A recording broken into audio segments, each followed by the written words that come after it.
Hello foodies, आज हम बनाएंगे बहुत ही करारी और मज़ेदार सबको पसंद आने वाली पापड़ी चाट। और इस रेसिपी की रिक्वेस्ट आई एक प्यारी सी सब्सक्राइबर चैतन्या शर्मा से काफ़ी बार। So Chaitanya, here's the recipe for you. कि बहुत ही ज़्यादा डिलिशियस और माउथ वाटरिंग पापड़ी चाट बनाने के लिए यहाँ पे मैंने लिया है ये परात और इसमें हम डालेंगे मैदा। तो यहाँ पे मैं टोटल मैदा यूज़ कर रही हूँ 2 कप। आप चाहें तो 1 कप मैदा और 1 कप आटा भी डाल सकते हैं अगर आपको थोड़ा सा हेल्दी बनाना है तो। लेकिन मैदे से ही परफेक्ट पापड़ी चाट बनती है, मतलब परफेक्ट पापड़ियाँ बनती है बिल्कुल बाहर जैसी। और इसके साथ ही मैं डाल रही हूँ आधा कप सूजी। तो मेरे पास मोटी वाली सूजी थी तो उसको मैंने थोड़ा सा मिक्सी में चला लिया। अगर आपके पास बारीक सूजी है तो आप इसको डायरेक्टली डाल सकते हैं। और इन सारी चीज़ों को अभी मिक्स कर लेंगे। तो टोटल मैंने यूज़ किया है 2 कप मैदा और हाफ कप सूजी। अगर आप इसका आधा क्वांटिटी बनाना चाह रहे हैं तो आप यहाँ पे यूज़ कीजिए 1 कप मैदा और 1/4 कप सूजी। सूजी से क्या होगा ना, अच्छा सा क्रिस्पी हो जाएगा और बढ़िया सी बनेगी पापड़ी। मतलब वो काफ़ी समय तक ही क्रिस्पी रहेगी जब आप पापड़ी चाट बनाएंगे तो। और इसमें अब फ्लेवरिंग के लिए मैं डाल रही हूँ बस 1 टीस्पून ऑफ अजवाइन। इसको अपने हाथों से ऐसे क्रश करके डालेंगे, जिसकी वजह से इसका जो फ्लेवर है ना बहुत अच्छे से एनहांस हो जाएगा। तो इसको ऐसे थोड़ा सा मैश करके फिर डालिएगा। फिर मैं यहाँ पे डाल रही हूँ 1 टीस्पून नमक। बहुत ज़्यादा चीज़ें यहाँ पे फ्रेंड्स नहीं डलती, बस इतनी ही चीज़ें डलती है और बहुत ही फ्लेवरफुल पापड़ी चाट बनती है। फिर हम डालेंगे इसमें घी मोइन के लिए। तो मैं यहाँ पे टोटल घी मैं आपको बता देती हूँ, यूज़ कर रही हूँ 4 टेबलस्पून। और घी देखिए फ्रेंड्स, ये थोड़ा सा से जमा हुआ, एकदम मेल्टेड घी नहीं है। तो अगर आप मेल्टेड घी यूज़ कर रहे हैं तो थोड़ा सा ज़्यादा यूज़ कीजिएगा, करीबन 5 टेबलस्पून। और अगर आप चाहें तो तेल भी यूज़ कर सकते हैं। तो इसको भी मिक्स करना है, यानी कि इसको हम देंगे मोइन, मतलब कि इस आटे में हम मोइन देंगे इस घी से और इसको ऐसे हाथों से ऐसे रब करते जाएंगे, जिसकी वजह से घी इसमें अच्छे से इनकॉर्पोरेट हो जाएगा और बहुत खस्तेदार बनेगी हमारी पापड़ियाँ। तो हाँ फ्रेंड्स, मैं आपको ये बता रही थी कि आप इसके बदले चाहे तो तेल भी डाल सकते हैं। लेकिन तेल डालने से क्या होता है ना, जो पापड़ियाँ बनती है थोड़ी सी क्रिस्पी बनती है। I hope you understand. और अगर आप घी डालेंगे ना तो आपकी पापड़ियाँ खस्ता बनेंगी। तो I hope you know the difference. थोड़ी सी क्रिस्पी बनानी है तो आप तेल डाल सकते हैं, खस्ता बनानी है तो आप घी डाल सकते हैं। वरना अगर आप दोनों आधा आधा भी डाल सकते हैं, अगर आपको क्रिस्पी और खस्ता दोनों पापड़ियाँ चाहिए। तो इसको अच्छे से ऐसे मोइन दे देंगे करीबन 2 मिनट के लिए, जैसे सारे मैदा में अच्छे से घी रब हो जाए।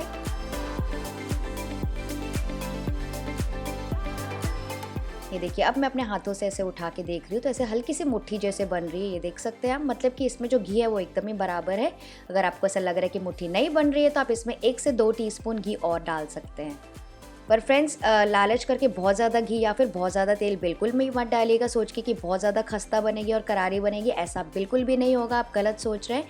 अगर आप थोड़ा भी ज़्यादा तेल डाल देंगे ना तो वो तेल में जाने के बाद तेल को और पिएगी, यानी कि वो और ज़्यादा तेल एब्जॉर्ब करेगी और फिर आपकी जो पापड़ी है ना वो एकदम ऑयली बनेंगी। तो ये स्टेप बहुत ज़्यादा इंपॉर्टेंट है, इस बात को आप ध्यान रखिएगा। और अब इसमें थोड़ा थोड़ा करके पानी ऐड करते जाएंगे और इसका आटा गूँथ लेंगे, नॉर्मली जैसे हम आटा गूँथते हैं।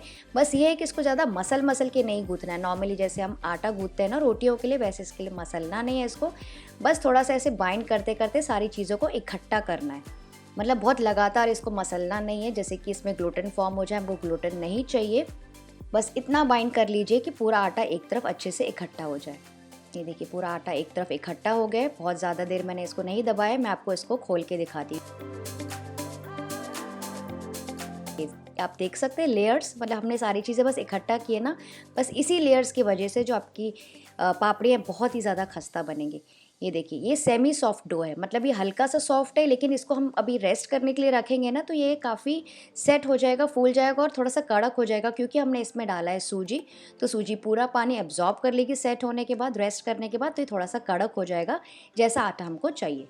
तो इसको हम 20 से 30 मिनट के लिए साइड में रख देते हैं। आप चाहें तो इसको हल्के गीले कपड़े से ढक के रख सकते हैं।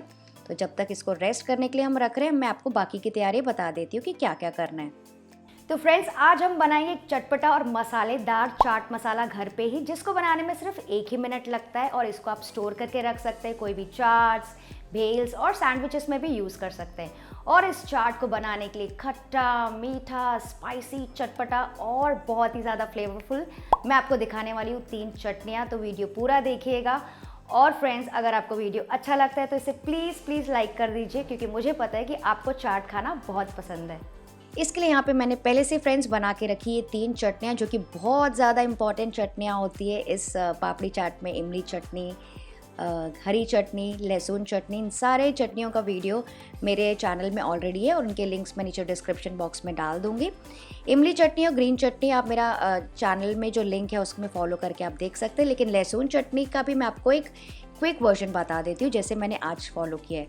थोड़े से तेल में 8 से 10 कली लहसुन की डाल दीजिए और 8 से 10 कश्मीरी लाल मिर्च भीगी हुई, थोड़ा सा टॉस कर लीजिए उसको, नमक डाल दीजिए और हल्का सा पानी डाल के छोड़ दीजिए, ढक के छोड़ दीजिए। जैसे ही ठंडा हो जाएगा उसको सिंपली ब्लेंडर में पीस लीजिए।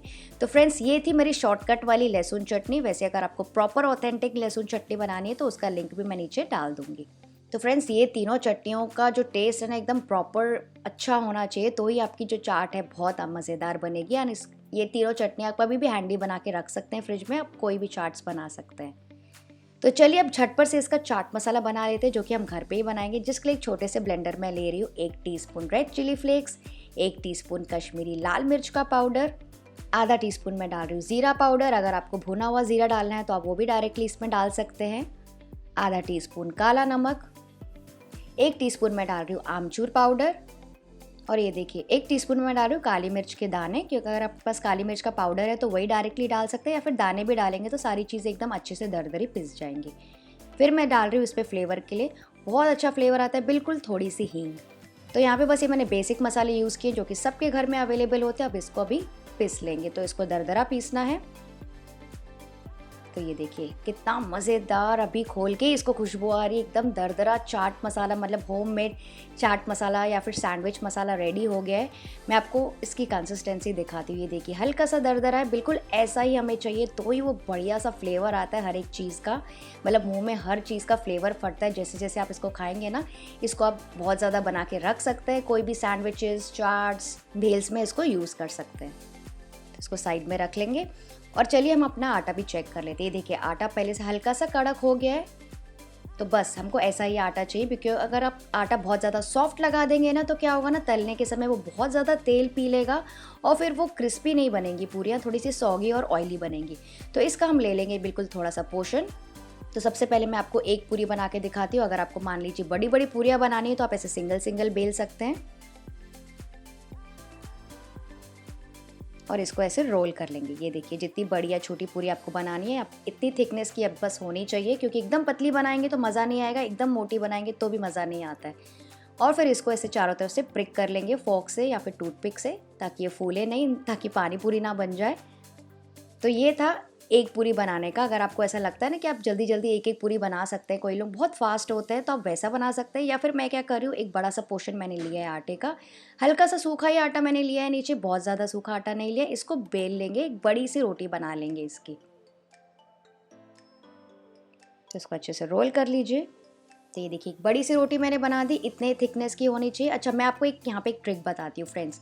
यहाँ पे अगर आपको चाहिए ना तो आप इसको ऐसे डबल करके और इसको ऐसे 1/4 मतलब ऐसे फिर से क्वार्टर करके इस तरह से ऐसे खस्ता बना सकते हैं। इसको थोड़ा सा ऐसे चारों तरफ, मैं अभी आपको बना के एग्जैक्टली नहीं दिखा रही हूँ, ऐसे फोल्ड करके फिर थोड़ा सा इसको बेल सकते हैं। तो उससे क्या होगा ना, एक ऐसे स्क्वायर वाले खस्ते भी बन जाएंगे, वो भी बहुत मज़े के लगते हैं। वैसी खस्ता चाट भी बहुत टेस्टी लगती है। मैं ट्राई करूँगी किसी और वीडियो में बनाने की, तो आप चाहें तो वैसे खस्ता भी बना सकते हैं, लेकिन आज हम इसकी पूरियाँ बना रहे हैं।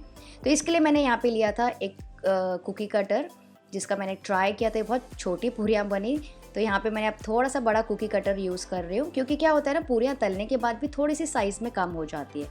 तो ये देखिए मैंने ट्राई किया था, थोड़ी सी छोटी है। तो अब ये वाला बड़ा वाला कुकी कटर यूज़ करेंगे और ऐसे राउंड्स बनाते जाएंगे। ये स्टेप फ्रेंड्स बहुत ज़्यादा इजी होता है, मतलब एक बड़ी सी रोटी बना लो और उसको कट आउट कर दो और फिर पूरी इसके ऊपर ऐसे प्रिक कर लेंगे। फोर्क से ही करना बहुत इंपॉर्टेंट है, वरना आपकी पूरियाँ फूल जाएंगी तो वो अच्छी सी खस्ता नहीं बनेगी पापड़ी और अंदर तेल चला जाएगा।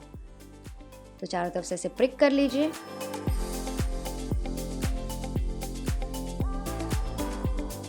ये देखिए परफेक्ट पापड़ी बनी है ना, इसी तरह से सारी पापड़ियाँ बेल लेंगे। अब ये देखिए तेल यहाँ पे मैंने गरम करने के लिए रख दिया था लो मीडियम फ्लेम पे। जैसे ही गरम हो गया मैंने उसको लोएस्ट पे रख दिया। मैं आपको एक छोटा सा ड्रॉप डाल के दिखाती हुई, देखिए तुरंत ऊपर नहीं आना चाहिए, मतलब धीरे धीरे ऊपर सिजल होके आना चाहिए। ये देखिए जैसे मैं पूरी डाल रही हूँ ना तो वो नीचे ही है, तुरंत से ऊपर नहीं आ रही है। तो ये परफेक्ट टेम्परेचर है पूरियाँ डालने का। तो सारी पूरियाँ इसमें डालते जाएंगे एक बार में जितनी पूरियाँ आ जाए। फ्रेंड्स मान लीजिए अगर पूरी आपकी एक दूसरे के साथ चिपक भी जाती है ना बेलने के समय में, कोई बात नहीं, वो तलने के समय ना बाद में अलग हो जाएगी। तो ये मैंने पहला वाला बैच डाल दिया इसमें। ये देखिए अभी नीचे ही है, हल्की हल्की सिजल होके ऊपर आ रही है, मतलब ये परफेक्ट टेम्परेचर है। तो इस वक्त इसको बिल्कुल भी छेड़ना नहीं है, इनको अपने आप तलने देना है। जैसे ये ऊपर आ जाएंगी अपना शेप ले लेंगी, फर्म हो जाएगी, फिर हम इनको थोड़ा सा झारा चला सकते हैं।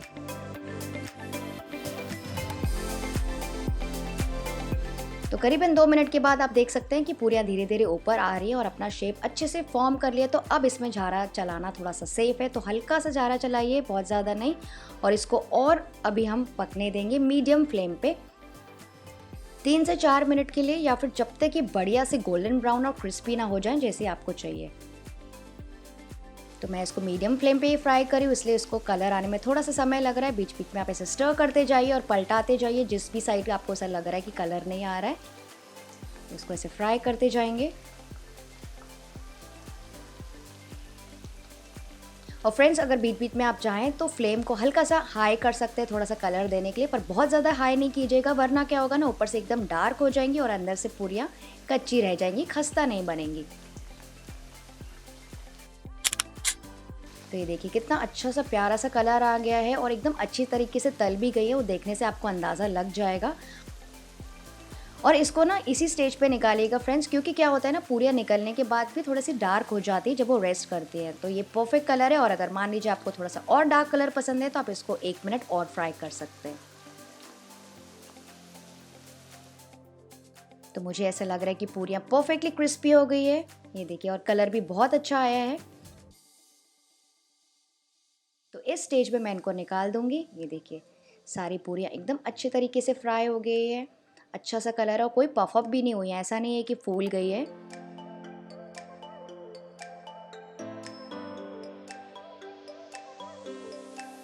तो बस इन पूरियों को ऐसे निकाल देंगे टिश्यू पेपर के ऊपर, और इसी तरह से सारी पूरियाँ फ्राई करके निकाल देंगे। तो फ्रेंड्स आप टिश्यू पेपर के ऊपर निकालेंगे ना तो इसको 5 मिनट के लिए ऐसे ही रेस्ट करने दीजिएगा, मतलब जब तक कि ठंडी ना हो जाए। उससे क्या होगा, ये थोड़ी सी और ड्राई हो जाएंगी, खस्ता हो जाएंगी, और इसका एक्स्ट्रा तेल भी निकल जाएगा। तो सारी पूरियाँ मैंने निकाल दी। अब इसको ठंडा करने के बाद आप इसको कोई भी एयरटाइट कंटेनर में स्टोर करके रख सकते हैं। ये 1 हफ्ते तक के तो बहुत ही अच्छी रहती है अगर बच जाएं तो। अब मैं आपको एक पूरी तोड़ के दिखाती हूँ। ये देखिए एकदम फटाक से टूट रही है, ये देखिए एकदम इसका चूरा हो रहा है, मतलब ये परफेक्टली खस्ता बनी है। वैसे मैंने ट्राई भी करके देख लिया था, तो 2-3 पूरियाँ तो मैंने बीच बीच में ही खा ली। तो चलिए बनाना स्टार्ट करते हैं अपनी पापड़ी चाट, जिसके लिए मैंने यहाँ पे लिया है प्लेट, इसमें हम डाल देंगे पूरियाँ।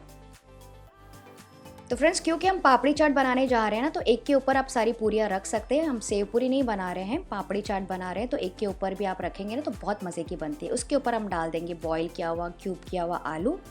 आप चाहें तो मैश करके भी डाल सकते हैं, लेकिन नॉर्मली मैं अपने घर पे ना क्यूब करके ही डालती हूँ, बहुत मज़े के लगते हैं। थोड़े से डाल देंगे टोमेटो के पीसेस,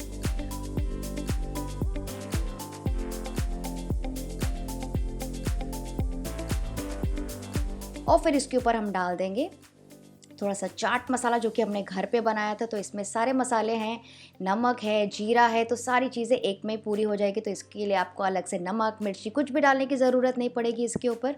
फ्रेंड्स मैं बहुत ट्राई करती हूँ ऐसे मज़े की रेसिपीज़ आपके लिए लाने के लिए। तो फ्रेंड्स अभी तक का वीडियो अगर आपको रियली हेल्पफुल लगा है ना, और आपको रियली मुँह में पानी आया और अच्छा लगा, तो प्लीज़ इस वीडियो को लाइक ज़रूर कर दीजिएगा, मुझे बहुत अच्छा लगेगा। तो मसाला कम ज़्यादा जैसे आपको डालना है आप डाल सकते हैं। किसी को ज़्यादा चटपटा पसंद है तो आप थोड़ा ज़्यादा मसाला डाल सकते हैं। और फिर इसके ऊपर हम डालेंगे ठंडी गाढ़ी हल्की मीठी दही। बिल्कुल इसी तरह से बनती है, मार्केट में हलवाई भी ऐसे ही बनाते हैं, कहीं भी आप स्टॉल में भी जाएंगे ना ऐसे हल्की ठंडी ठंडी मीठी दही रहती है और गाढ़ी होती है। फ्रेंड्स आप देख सकते हैं इसकी कंसिस्टेंसी पतली बिल्कुल नहीं होनी चाहिए। देखिए पानी बिल्कुल नहीं छूट रहा है साइड से, बिल्कुल ऐसी दही फेंटिएगा।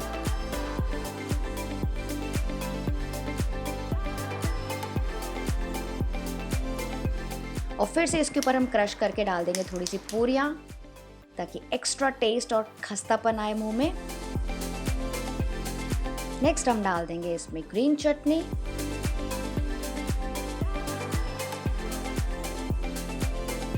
ये कितना अच्छा कलर आ रहा है इसका।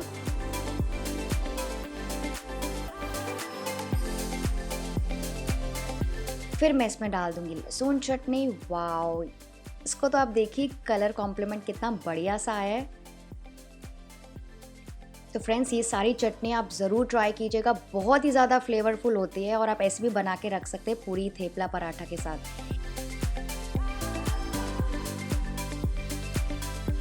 नेक्स्ट मैं डाल रही हूँ इमली चटनी। कम ज़्यादा जैसे भी फ्रेंड्स आप अपने हिसाब से डाल सकते हैं।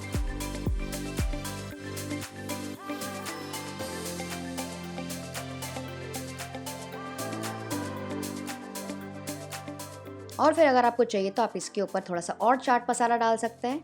और फिर मैं इसमें डाल रही हूँ थोड़े से बारीक प्याज कटे हुए। ओ माय गॉड, इसका तो क्या कहना, बहुत अच्छा क्रंच आता है मुंह में। फिर मैं डाल रही हूँ सुपर फ्लेवरफुल थोड़ी सी मिठास के लिए अनार के दाने, कलर और टेस्ट के लिए। देखिए फ्रेंड्स, लग रही है ना एकदम ब्यूटीफुल और परफेक्ट लुकिंग हाइजीनिक घर पे बनी हुई पापड़ी चाट। तो चलिए मैं आपको झटपट से दोनों में भी बना के दिखा देती हूँ। तो सबसे पहले हम डालेंगे पापड़ी के ऊपर आलू, थोड़े से टमाटर, थोड़े से चाट मसाला, दही, ठंडी मीठी गाढ़ी दही। ओह माय गॉड, बनाते बनाते मुंह में पानी आ गया। ग्रीन चटनी, लहसुन चटनी, इमली चटनी, थोड़े से प्याज और अनारदाना। तो फ्रेंड्स लग रही है ना बहुत ज़्यादा मज़े की। तो इसे ज़रूर ट्राई करके देखिएगा घर पे और मुझे बताइएगा कैसी लगी। तो बस बहुत देर हो गई इसको बनाते बनाते, मेरे तो मुंह पूरा पानी पानी हो गया। तो मैं टेस्ट ज़रूर करके देखूंगी।